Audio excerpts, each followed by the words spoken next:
All right, let's try this again. Hey, I'm Joshua. I hope everybody's doing well.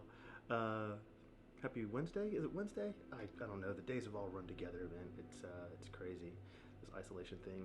In any event, I am doing my daily live, right? So I was doing it just a little while ago, and something crashed for some reason. So I'm kind of interested to know what happened. But in any event, I'm putting together today's message around neurolinguistic programming and what it is. I know that a lot of you have seen some of my videos and some of my postings on Facebook, and I'm always referencing neurolinguistic programming and the ideas around behavioral change and kind of introspection and reflection, and neurolinguistic programming is a core component of kind of my approach to transformation, right? Metamorphosis, as I've said before. So I decided today that I wanted to, give you guys kind of a high level overview so that you might understand a little bit more at a high level what NLP is. So I'll level set this by saying in no way does this cover, you know, what it is in its totality, right? It's just kind of a high level understanding of, hey, what it brings to the table and how it might be able to impact and help. So yeah, without further ado, let's go check out um, what I put together for you today. Cool. So what is NLP? All right. So for those of you who don't know me, my name is Joshua Betancourt. For anyone who's new to the channel or kind of new to the group here, I'm Joshua Betancourt. I'm an NLP practitioner.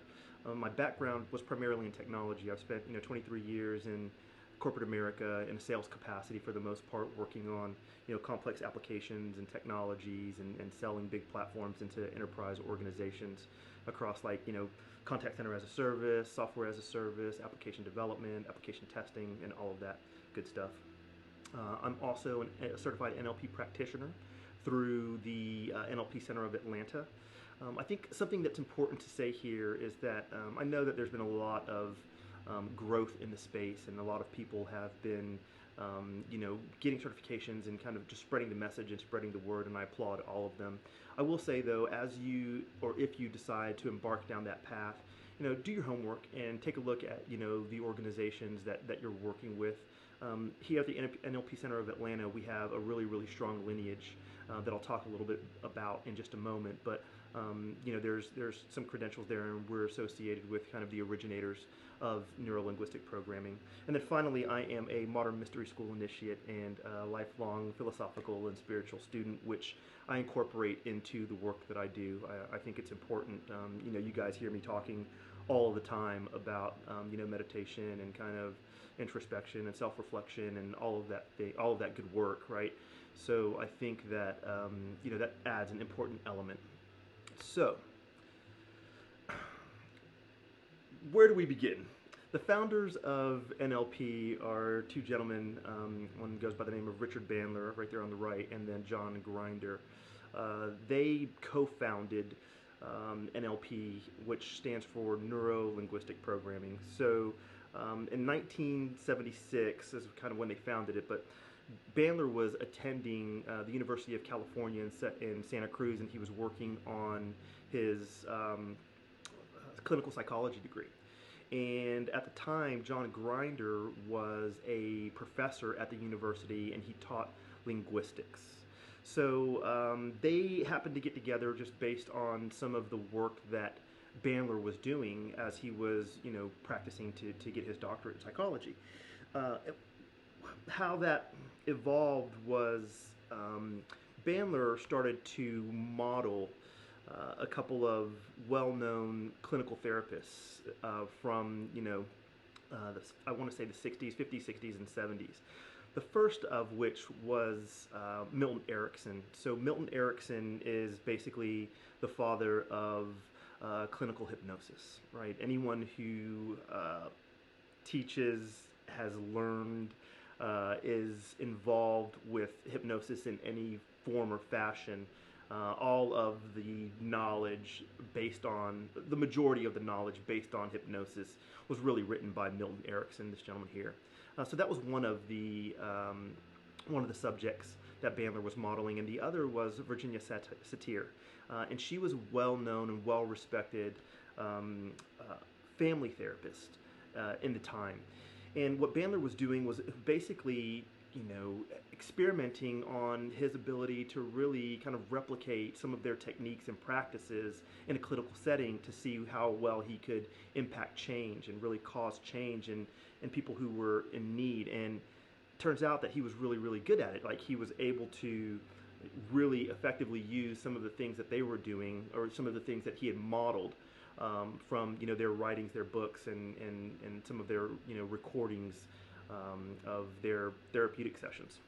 So in doing so, he reached out to Grindr and, you know, basically said, hey, if you join me, help me understand linguistically what I'm doing, and, you know, I'll teach you what I'm doing. And they worked together over a period of time and started a little group, and hence neurolinguistic programming was born.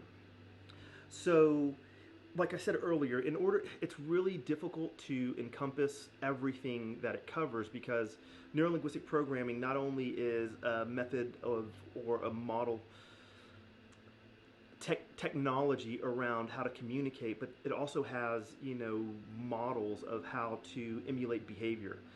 It takes into consideration quite a number of different principles, but the reason why it's so hard to get your hands wrapped around it is because the applications are essentially endless, right? We can take a look at any person that might be excellent in their particular field and break down what it is that they're doing, how it is that they communicate, what it is that they believe, right? And in doing so, we're using NLP to really get a model of that performance of excellence. And then we can slowly integrate that into our behavior, and we can emulate that so that we might be able to get the same results. So if you imagine you can do that across any field, neurolinguistic programming becomes extremely powerful in that way. But even more so, the principles behind NLP are really about taking a look at, you know, what's happening within you, and then being able to apply specific changes related to what's happening within you, so that you can get a different outcome, or to the response of what it is that you might be experiencing, or what it is that you might be wanting to pursue.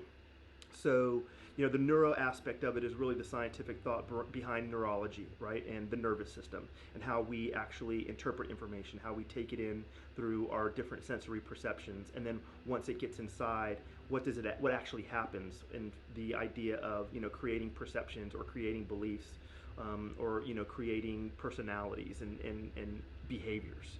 So that's that part. The linguistics science is really about, although, you know, language is a subset of what's happening from a neurological perspective, language is also the means by which we not only influence ourselves but influence others. So utilizing language and understanding language as it relates to kind of that internal dialogue that takes place, as well as how we use that to affect change happening externally in our relationships, in our work life, in, you know, our professional life, what have you. Right? And then finally, the programming science is about really understanding the model of change, right? How do we kind of take that language and take those experiences, and how do those translate into what we believe? And how do those beliefs really form the principles of who we are?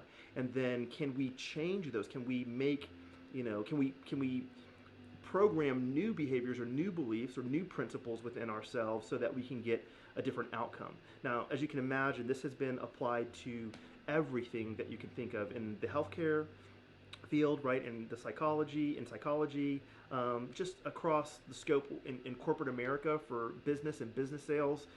It's very popular. And then, you know, most of the well-known, right, motivational public speakers are in some form or fashion kind of utilizing NLP to, you know, one extent or another. So I'll say that. But some of the applications that I just went over are kind of your beliefs, both conscious and subconscious, right? What is it that you know that you believe, but what beliefs might you have that you're not necessarily aware of, that you could have, you know, come up with during a traumatic experience, or during a elated experience when you were younger, right? I talked a little bit about behaviorals and emotional associations, right? You know, as we know, kind of thoughts lead to feelings, feelings lead to actions and behaviors. We talked a little bit about communication. It's definitely a science related to understanding in depth the process of communication, not only with the words that we use, but, you know, with our body language, right, and with kind of the intent and the tonality that we use. It covers representational systems, so I talked a little bit about that in the sense that, hey, how are we actually capturing information? How are we interpreting what's going on around us?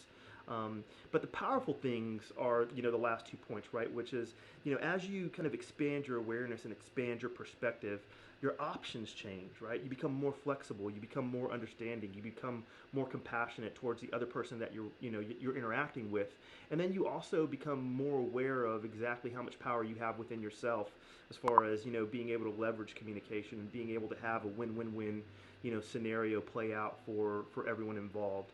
Which makes it a really, really powerful kind of tool for developing stronger relationships and building stronger bonds with the people that you care about and people that you interact with. And then finally, the process of change, right? Is NLP is a model for you to kind of go inside and start making adjustments to potentially behaviors that might not be congruent with the direction of your life or where it is that you're going.